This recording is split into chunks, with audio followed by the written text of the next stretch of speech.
Matapos arestuhin ng immigration police sa loob mismo ng kanyang bahay sa kabisera ng Timor-Leste na Dili, dinetain sa Ministry of the Interior ang pinatalsik na Negros Oriental 3rd District Representative Arnie Teves.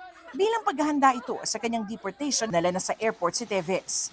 Pasado 1:00 ng hapon, ng opisyal na isali ng Timor-Leste ang kustodiya ni Teves sa composite team ng DOJ, NBI at BI na pinangunahan ni na NBI Director Jimmy Santiago at Justice Assistant Secretary Eliseo Cruz.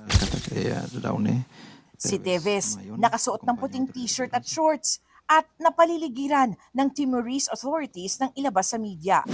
Nakaposes ang kanyang mga kamay habang nakatanikala ang mga paa.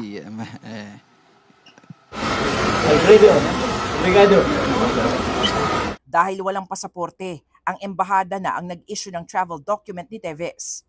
Mag-aalas 3 ng hapon, lumipad ang aircraft ng Philippine Air Force pabalik ng Pilipinas. Sa anunsyo ng Timor-Leste, pinatawan nila ng administrative deportation si Teves kasunod ng pananatili sa kanilang bansa nang walang visa o legal authorization at kanselado pang pasaporte.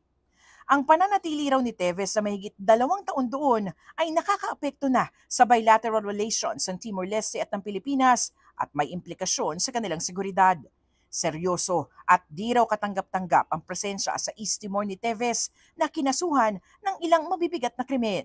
Sa nakatakda raw na pag-anib ng Timor-Leste sa ASEAN, nararapat lang daw na makipagtulungan ito sa regional partners sa pagtaguyod ng hustisya. Iuwi natin siya para harapin niya lahat ng mga paratang sa kanya na nauukol sa pagpatay kay Governor Roel Degamo at sa 12 pang tao. Si Teves ang tinuturong mastermind sa pagpatay kay dating Negros Oriental Governor Roel Degamo at 9 na iba pa noong 2023.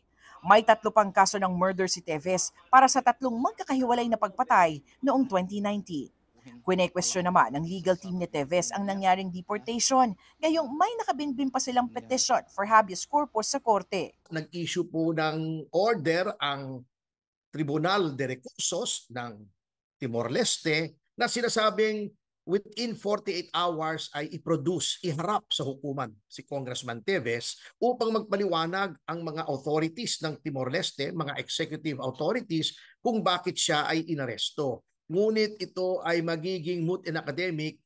Ngayon pong siya ay ilalabas na ng Timor-Leste at ibabalik na po sa Pilipinas. There's no granting. Fake news yun.